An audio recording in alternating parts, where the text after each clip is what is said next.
Welcome to the Past Present Feature Podcast. Tad Nakamura, the director of Sundance-bound Third Act, reflects on his latest documentary, which centers on his father, Robert Nakamura, a distinguished filmmaker frequently recognized as a trailblazer in Asian American media. Tad drew inspiration from his father's 1974 short doc, Wataridori, Birds of Passage. Tad shares the unique experience of growing up in a filmmaking family, the pressures of legacy, and the profound emotional connections that arise from documenting family stories. The conversation also touches on the transformative power of cinema as a means of exploring time and relationships. Also explored are the challenges of living in the moment, the role of art in coping with life's difficulties, the importance of community and legacy in the creative process, and the significance of elders in providing wisdom and guidance. So how you doing? What's going on? So you just finished this film? Yeah, super excited. I've been working on this film for 7 years now, but so it's been quite a journey, both logistically. We started before COVID, and then that hit and kind of put a pause on everything, as well as we actually started filming before my dad was diagnosed with Parkinson's. So this film really kind of documented this whole journey that we've all been on. With my dad's health. But yeah, all to say, this is kind of, to premiere at Sundance is a dream come true. Actually, the first time I went to Sundance was one of my dad's last film that he directed. Was a short film that premiered at Sundance, I think in 2002. Being in LA, filmmaking family, of course, that was the first time I ever saw falling snow. I was in my 20s already, but it was being in Park City. And then one of my short films actually premiered at Sundance in 2008. So to come back with this film at Sundance, my whole family, my sister, her kids, my mom and dad, we're all going to go up. So it's really a dream come true. That's awesome. Is this going to be the last Congrats, by the way. Thank you. Is this going to be the last Sundance in Park City? Is that the rumor? Or they I just think don't it's know? second. I think it's second to last. I think next year will be the last. At least that's what I heard. Got you. I've only been to Sundance one time, and it was a Swiss Army Man year. And I went to that premiere, and that was my first movie I ever saw at Sundance. It was so funny because of the audience reaction. They didn't know how to take. There was like 30 walkouts. I'm like, what is happening right now? This is great. Your dad has a really cool career, really cool career. I just have I have a pretty obvious question, and I am just genuinely curious about it. Like, what is it like to grow up with a filmmaker dad? Like, not just a dad who makes films, but a dad who makes big, widely seen films. What was that like? Yeah, I mean, I think, at the time I didn't know anything else. So, I assumed, well, it's funny because I think as cool as my parents are, because my parents are also a filmmaking team. My mom, Karen Ishizuka, is the producer. My dad, Robert Nakamura, is the director. So it's not only having a filmmaker dad, it's having filmmaker parents. Got you. And so, I think little things like, growing up, I always watch the credits. I was taught to, after you watch a film, you sit down and you stay for the credits.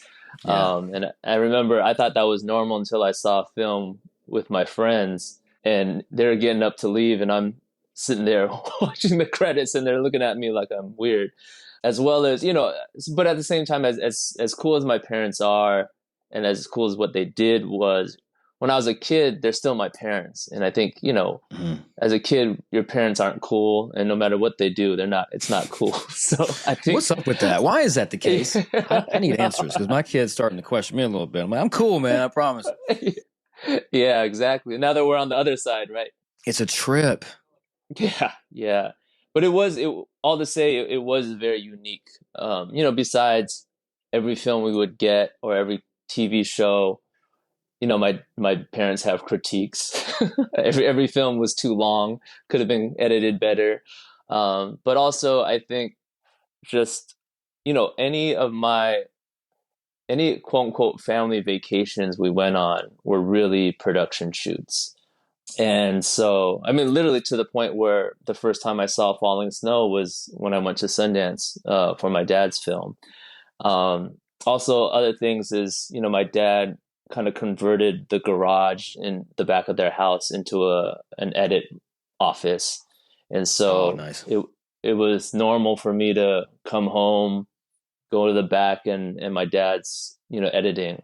Or later on, which is even probably more of a story, is, Justin Lin was my dad's student at UCLA, and Okay. eventually and worked with him at the Japanese American National Museum while he was writing Better Luck Tomorrow. So literally in high school, Justin Lin is working in my parents' garage. And actually, one of those in the film, the real awkward shot of me in high school talking about wanting to play football in college. Yeah. That was actually shot by Justin. So Wow. You were yeah. hitting some boys too, man. Yeah. It's funny how it's like interesting how I mean, at least in your case, it seems like you weren't trying to pursue or intentionally, as far as filmmaking, trying to like kind of go towards it, but it just came back around and it was inevitable almost. Do you feel like, or when did you know that you wanted to do it? Like you finally said, okay, fine, I'm gonna go in my father's profession. It wasn't until college, so I think, growing up, I was a total jock and just, played football, basketball, and ran track. Kind of football was my life. And so pretty much all up until junior year in high school, the plan was to play football in college. And that's how I would go to college. And so when that didn't work out, I was still the jock. And so, I struggled in the classroom, at least in high school. When I went to UCLA, I was really insecure about my academic performance in classrooms. And so I became an Asian American Studies major. And my dad was a professor at UCLA still, in the Asian American Studies department. So kind of the jock in me, I needed an easy A, I needed a GPA booster. What's better than to take my dad's class to get that easy A? And plus, in my mind, I was like, it's film, it's video. How hard could it be? There was no reading requirements. There were no essays required. So I took the class, and to be honest, it was it was easier for me. I mean, I really struggled reading and writing and in the sciences, but once basically it was a combination of images and music or images and sound, and to me that didn't feel like schoolwork at all. I made my first film in his class, and probably it wasn't even until after I graduated college when I was able to work on that film, and finish it properly and kind of make it better than just a student film and a proper short film. That film called Yellow Brotherhood started to premiere in some of the Asian American film festivals. But again, that's my dad's community. So it was more like, oh, did you hear Bob and Karen's son made a film kind of thing? And it probably was at that point when other people saw me as a filmmaker that I kind of owned that and decided that, okay, I was really going to do this. Do you feel like you felt your dad's shadow, and have you tried? If so, is it a real thing to try to kind of get out of it, or what is it like? If you're LeBron's kid, like how is it to go in and play basketball and to not feel like a certain way? People are judging you based on who your dad is. No, I definitely felt that. And probably looking back now, that's probably why I didn't really want to do it when I was young. I think being a football player, being a jock, being into, hip hop, that was me defining myself away from my parents. But I think the real connector was through, actually activism and through, Asian American studies. And so I think I think the biggest shadow started even when I went to UCLA as an Asian American Studies professor, because all my professors were my dad's colleagues. Even my friends knew who my dad was.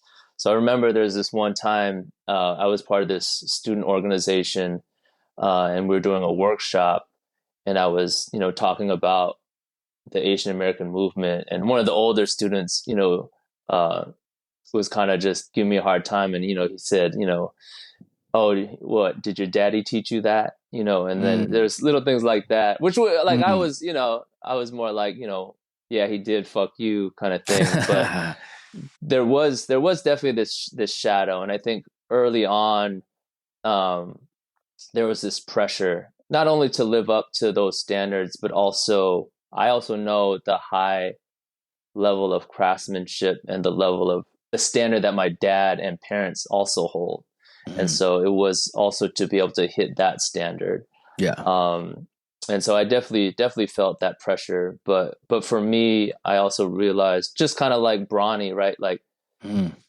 there's pressure, but there's also ultimate privilege that no one else gets. It's a blessing, right? You take it and use it. Yeah, Yeah, why wouldn't you? exactly. And like, it doesn't matter. No, nothing matters. And in any situation, it doesn't matter what other people are going to think, anyways, right? It doesn't help you. Yeah, So, yeah, yeah, just an interesting kind of, I guess, experience that not all can relate to. But, and also, it's funny because my kid's mother is a producer. Like, it's like Luke, my kid Luke's situation. Not as far as like what we do for a profession. It's like I'm a director mostly, and she's a producer, and he's shown interest in films. And of course, like, hey man, do whatever you want, but like, you're probably going to want to make movies. He's already making movies. We just did for his 5th birthday, we premiered Dino movie, which was his first one to all his oh friends. It was like wow, 50 people. And he's all about making movies now. He's obsessed with Star Wars. He's got a little taste of Star Wars, and so now we're constantly filming. So, anyways, yeah, it's just like, why not? Like, if somebody down the line's like, oh, you got lucky, da da da. It's like, okay, sorry. What do you do? yeah. That's not really. It's kind of irrelevant. Like, it's all about like, can I give you a good experience watching a film that I made, right? Which, by the way, is this your first feature film? First 90-minute film. I've made Nice. 3 other 60-minute films and a handful of shorts. And it's mostly documentaries. All documentaries, yeah. Okay, cool. Yeah. So, I started out trying to make fiction, and long story short, I ended up falling in love with documentaries after my hometown pretty much dropped a story in my lap, and I haven't gone back since. And so my love for documentaries is really, it just grows every day. And I never thought documentary. I always thought documentaries were almost, this sounds fucked up, but less than fiction for some reason, Mm-hmm. until I started Oh doing yeah. them. And I'm like, no, they're actually, in my opinion, now much greater than, in my opinion, at least as far as a filmmaker and what I get out of it and the fulfillment I get out of it, but not even just as a creator, but as a viewer when I watch films, like the emotional pull, the emotional gain that I get. Everything's already real. It's real people going through real things. And just, this cinematic, I'm glad that I did the fiction stuff first, because I learned a lot of kind of cinematic tricks and techniques and things that I like and things that I'm not good at, et cetera.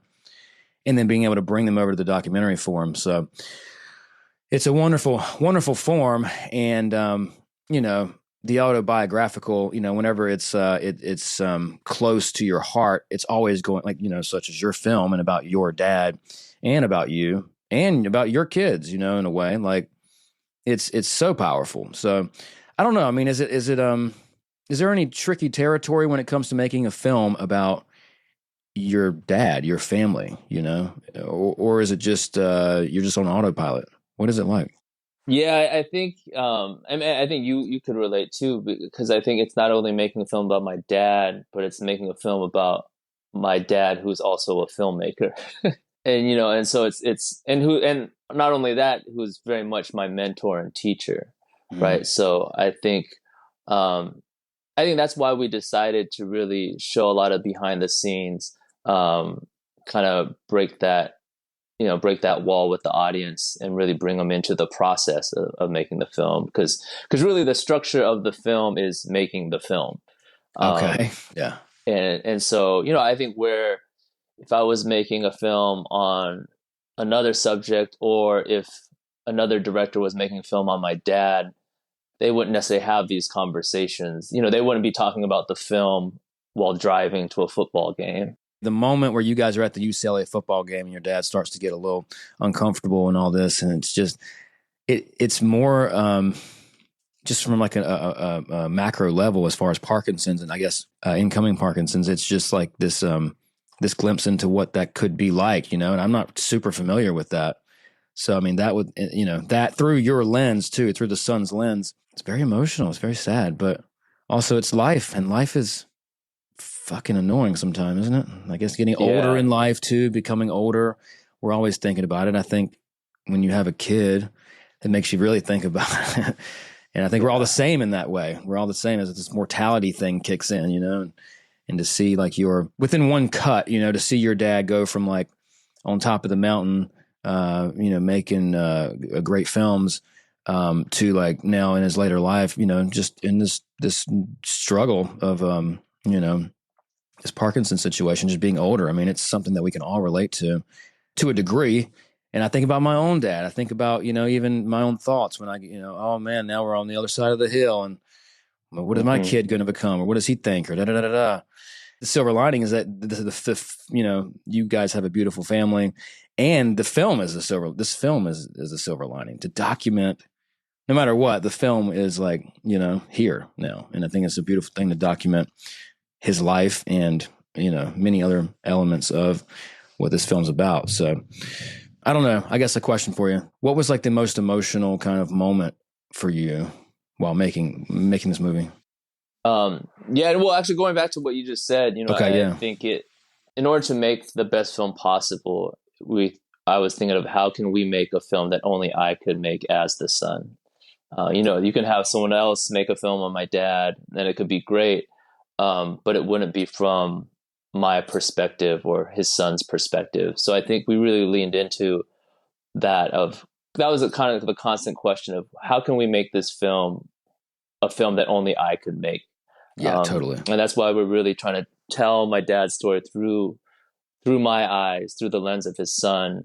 And I think that became, very special. Like, I don't know what your relationship was with your dad or is with your son, but me and my dad, we don't really sit down, and he's not the type of dad to be like, so how's your life going, son, and we're not also the type of family that we go to a football game, but it's not like my dad takes me out to go fishing like these traditional father and son things.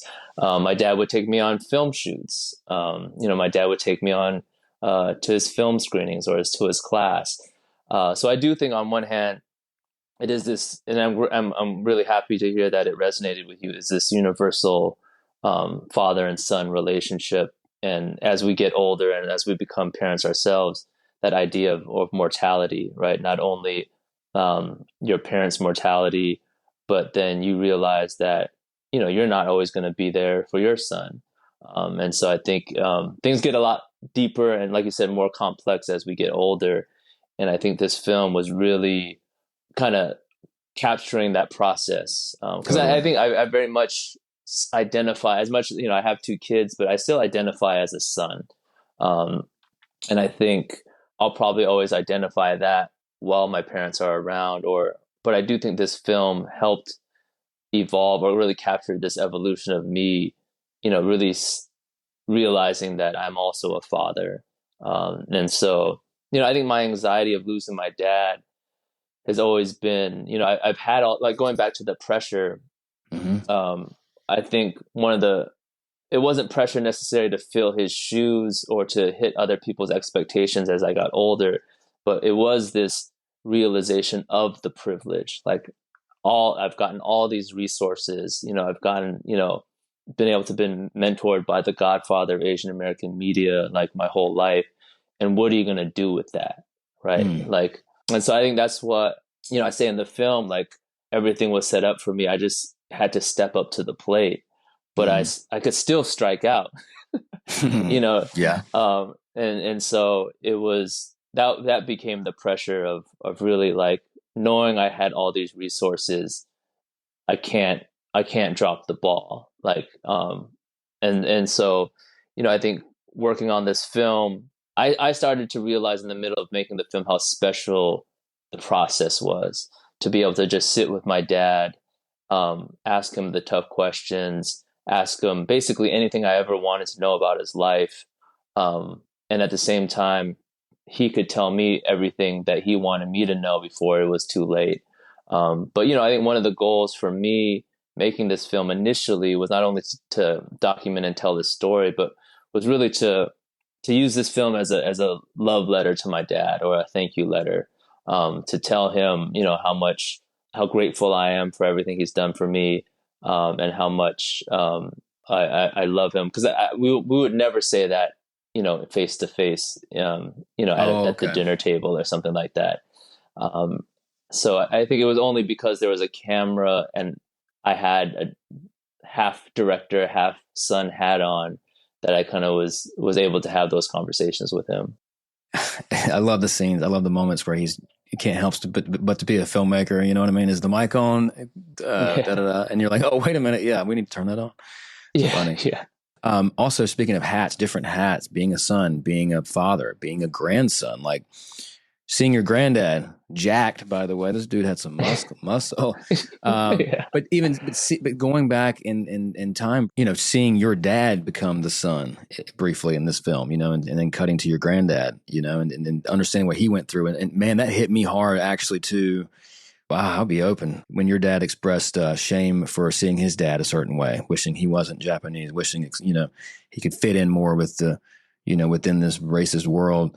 I think the thing is, it's like that's a universal element as well, no matter who you are, class-wise, race-wise, whatever, that hits, being a father, being to a son specifically in this case, it's a beautiful thing, but it's not always just so easy and beautiful and all this, right? I mean, I guess it's like the hats too. It's like you are an individual, but you're also a son or a father or a grandson, et cetera. And it's just a trip to me, which is probably why I'm obsessed with just the time element of things in general. I mean, this podcast is called Past, Present, Feature, and this movie is perfect for this podcast too. And these conversations are perfect because it's just this different view of like different times and different generations and different.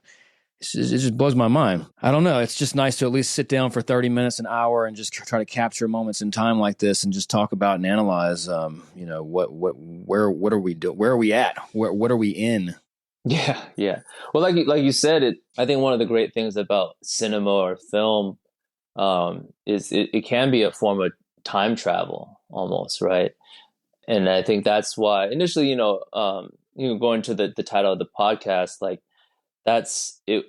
The initial inspiration for making this film was my dad's film, Wataridori, Birds of Passage, on my Jichan, my grandfather, because that did give me, I grew up when my Jichan was old. He didn't speak too much English. He was basically the nice grandpa who would listen to the Dodgers on the radio and give me ice cream when I'd come over. And so to see, when I first saw Wataridori, like you said, to see him jacked, right? To see him working, to see him like the judo master. I had always heard these stories, but to actually see him and actually hear him when he was that younger man was really like a form of time travel. And I think that was something that I wanted to give for my kids was, in the same way, they just see him as this older man, especially now that his health declined. My dad's 88 and my daughter is 3. So I don't know what her image of my father is going to be. And so I think one thing, inspiration was to make this film so that at least my kids and my niece and nephew will always have this to travel back in time with my dad. It's so cool. Yeah. I mean, I did this documentary called Bellevue during COVID, and it was just out of boredom. And my friend's restaurant was in trouble, and I was like, I'll film because you're going to make a good protagonist, and because let's at least document it.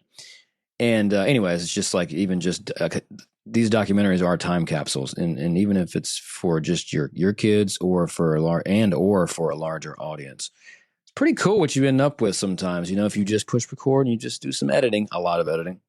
Yeah. It's like kind of crazy. Like in your film example, when you're cutting, from your granddad to your dad or you, it's like, that's crazy. In 1 second or in half a second, you can just go from 19, whatever it was to now. It's like, it does have an impact, it's kind of crazy. Just the time travel element of a film when you're, as a viewer, when you're watching it.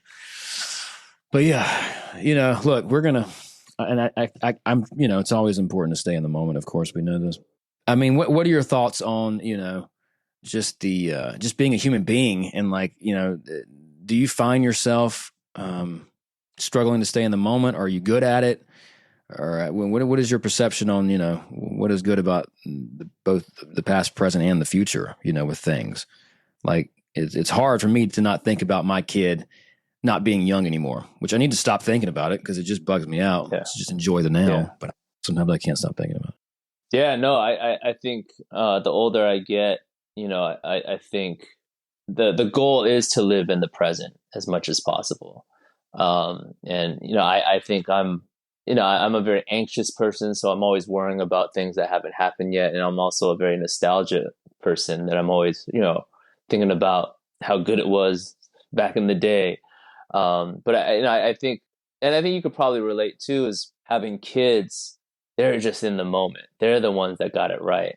They're not worrying about next week or next year, and they're not thinking back to 2 years ago. They're in it. So I think having kids is really, I try to look at them and like, wow, if that's how you should live, just be in the moment.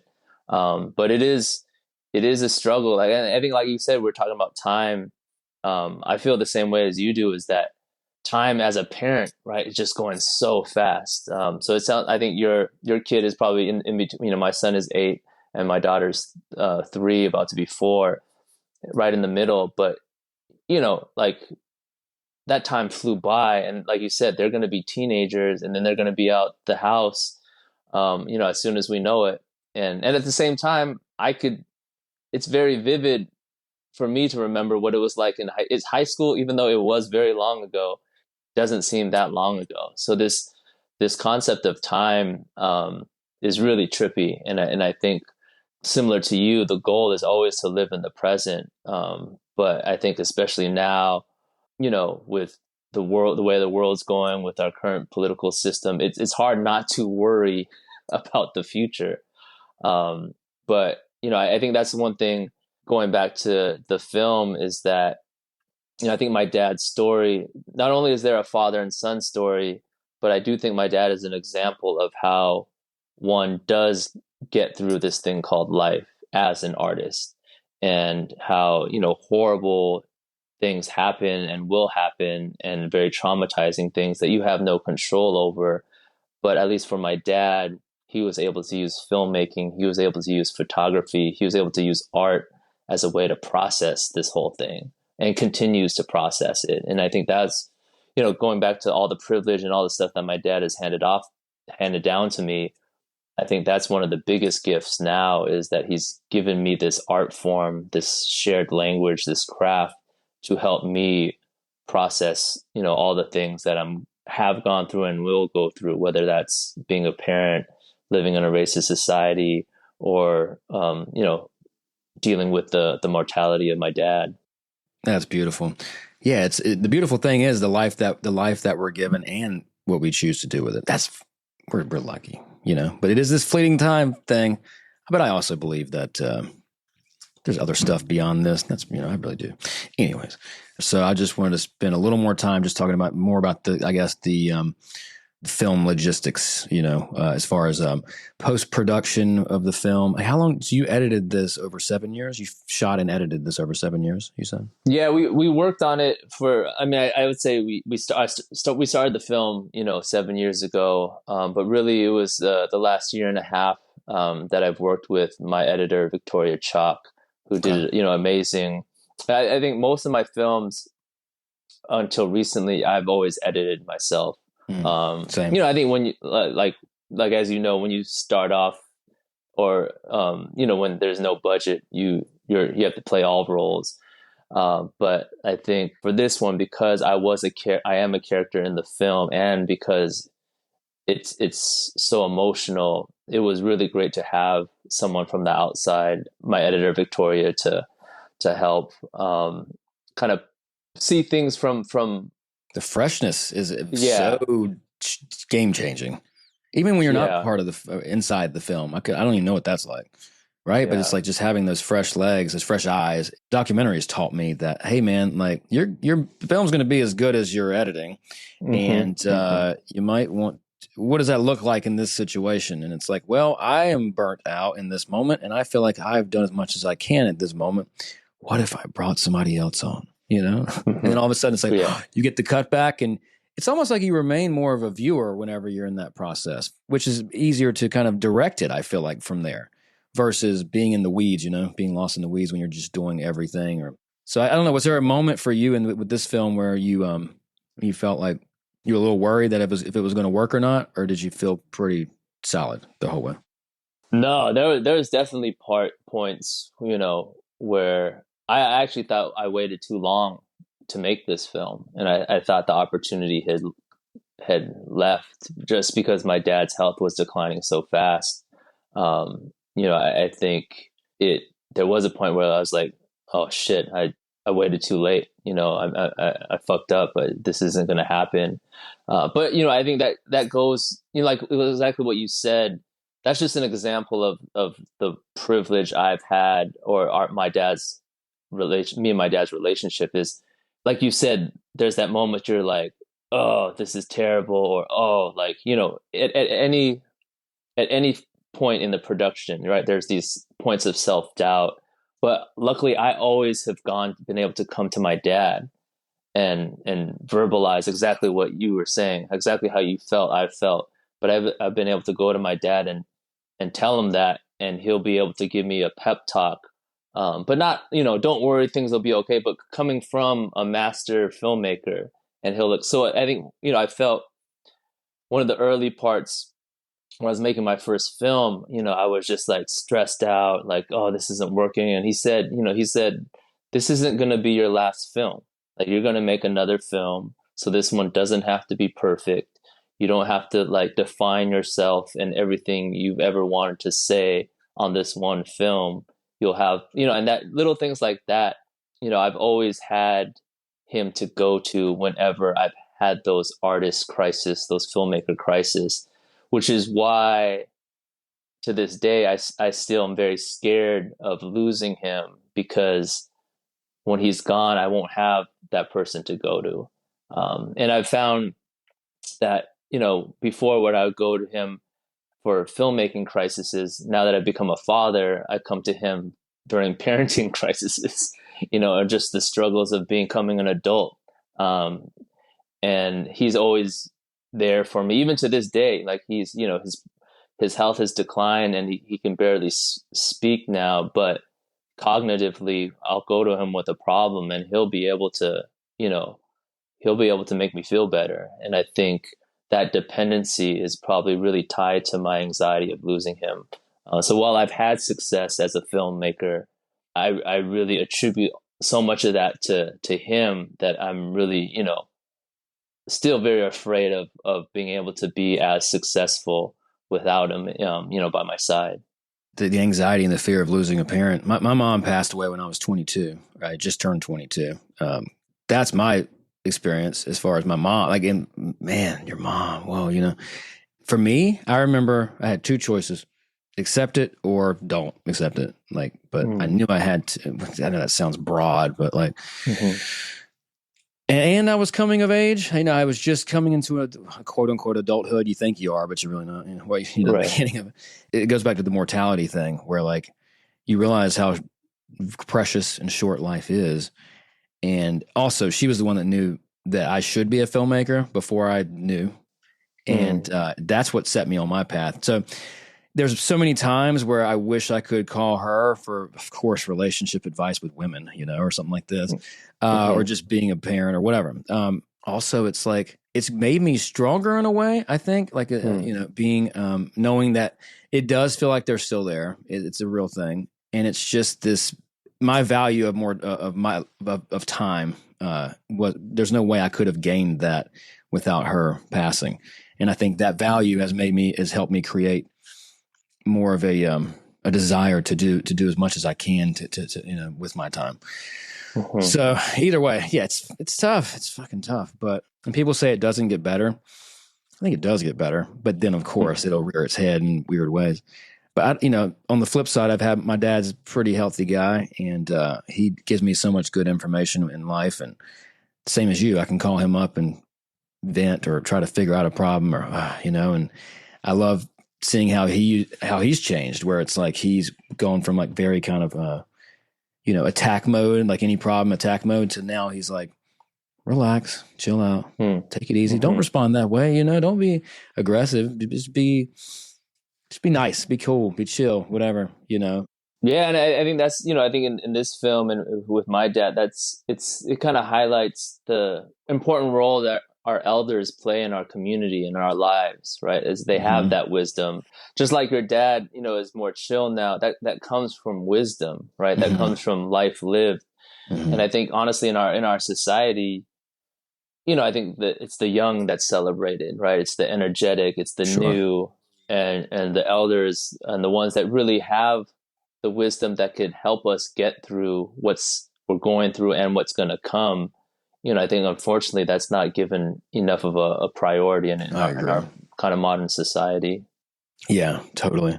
But you know what? Your film is a testament to like, shining a light on that, on somebody's life, and like I love a protagonist too, who, in any type of film, who's an older protagonist. It's always been refreshing because you don't see it that much. And it's like, they've got stories on their face, So post-productions, you finished. How did you know when you were done with the edit? How did you know when to feel good enough to say, okay, I think we got it? When we found out we got into Sundance and we had to deliver in a month. Okay, yeah. A very practical moment, yeah.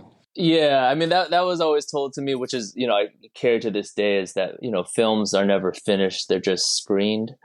Wow. So I think, I could work on this film forever, especially this one. And there was a point where I wanted to, because there was a point where I felt like this was the last time I was going to work with my dad. And when this film is finished, so will my working relationship and my relationship with my dad end. And so there was part of me that subconsciously, just wanted to keep on. Like if I could freeze time, right? Like if I could freeze time forever and be in a room where I have my dad in front of me to ask whatever I want to go to, I wish that could be forever. And there was a point where I tried to make it forever. But, I think it was only because of the team I had, and then I think that's a really cool part of the process, is that a lot of the team members, on this film, my producer, Yuri Chung, archival producer and co-producer Alex Margolin, associate producer Jenna Hamamoto, they were all students of my dad at UCLA. I love that. That's so cool. So it really shows the when I say my dad's known as the godfather of Asian American media. How do you find it difficult or tricky to, I guess, source but also keep the film engaging when you're in it? Like, because I you know what I mean? Like archival can when you cut to a still image, it's like it can slow it down if you're not careful. Do you find any sort of what's your experience working with archival footage? Actually, that's probably how I initially fell in love with film, was with archival. Because I think, like you said, we talked about earlier, it's time travel. So, most of my films have been on the Asian American, what we call the Asian American movement, which is in the 60s and 70s. And for me, I'd always seen like cool hippies or cool like Black Panthers, but it wasn't until I saw like Asian Americans in the 70s that looked super cool, had the long hair, had the swag. That was really empowering to me. So I think, for me, it's like archivals. Maybe, when I say archival, I'm not thinking of the 20s and 30s. I'm thinking of like the 70s and the 60s. And then, plus the music, just the whole vibe, that actually sucked me into documentary filmmaking. And it was a way for me to kind of feel like I was living at that time again, like time travel. Totally. Yeah. And also too, I think now that aesthetic, right? We're so used to crispy 4K, 8K, right? That grainy 8mm, it's that texture that just to me is is cool. And that when you mix media like in the doc form, sometimes it's so exciting when you're cutting from like three different medias and in a small time span. It's so fun. It's so fun. And it's fucking time travel. Independent Lens, PBS. So well, how did that look as far as how you guys that's your distributor, I guess. You've already locked that in. Yeah, so Center for Asian American Media and ITVS were early partners and funders of the film. And most of going back to my dad and my parents' work, almost all their work was eventually broadcasted on PBS. And so for me as a filmmaker, for an independent filmmaker, the studios, even now with the mainstream, like the big streamers, it's kind of pretty inaccessible, right? Yeah. I think if you're not part of a major studio, if you're not part of a major production company, you don't really see it as a reality. They put on certain kinds of things, right? Mm-hmm. That's just what it is, a little bit. Yeah. PBS has also been a home for all of my documentaries. So I love PBS. Yeah. So ITVS was an early partner, and then they've been really great. And so it was always been slated for their series Independent Lens, which that's the big time for me in terms of documentaries. Like so many of the films that I love and directors that I look up to have had stuff on PBS and Independent Lens. Yeah, so it did 12 Days of Maripol. Was that Independent Lens? I'm not sure. I know it's PBS of some kind, but Oscar-winning PBS distributed or whatever broadcasted 12 Days of Maripol, which powerful film. But also, I'd love to see a PBS film win the Oscar, which is a great thing when up against what you had just mentioned of this kind of studio system, looking for very specific types of buzz quality related things, versus stories with sustenance. Sometimes they overlap, Yeah. Yeah. Amazing. So, okay. So Sundance, it's next week, right? Is it next week or a week and a half? Week and a half. Yeah. It's coming up so fast. You're very excited. What's your plans? Super excited. Yeah. I mean, the cool thing is my whole family is going to come up. And, I've been there a couple of times. And, honestly, I think, for me, it's just the excitement and everything. Coming from LA, you're in this winter wonderland. You're seeing, your filmmaking heroes or celebrities left and right. But I'm also very much looking to going snowboarding. That's the other secret. Well, not that much of a secret, but if you are, if you go snowboarding in Park City or skiing during Sundance, the slopes are empty because everyone's at the festival. So I'm also not only looking forward to celebrating the film with the filmmaking team and my family, but other, actually my high school friends are going to come up for the second half. And that's actually, really grounding. So the first time I premiered a short film, we did the same thing. My family, back in 2008, my family came for the first half of the festival. It was great, but I was also really stressed out. That was my first time screening at Sundance. And then my high school friends that I all played football with that are in the film, they come up, and it's just very grounding. What comes to mind when it comes to just like the most vital or one of the most vital pieces of information you could give your earlier filmmaking self if you could talk to him right now? And even if it's something that your dad might have told you that you see more clearly now after going through the process, what comes to mind with that? I mean, what immediately comes to mind would to trust the process, trust the resources you have, trust your community, and trust, like my dad told me, this isn't going to be your last film. And yeah, I think, as an artist, and I'm this very much happens to me, is you get too much in your head and you worry how the work is going to turn out. And that is probably the most detrimental to the creative process, right? So just to free yourself up and to really remember who you're making the film for.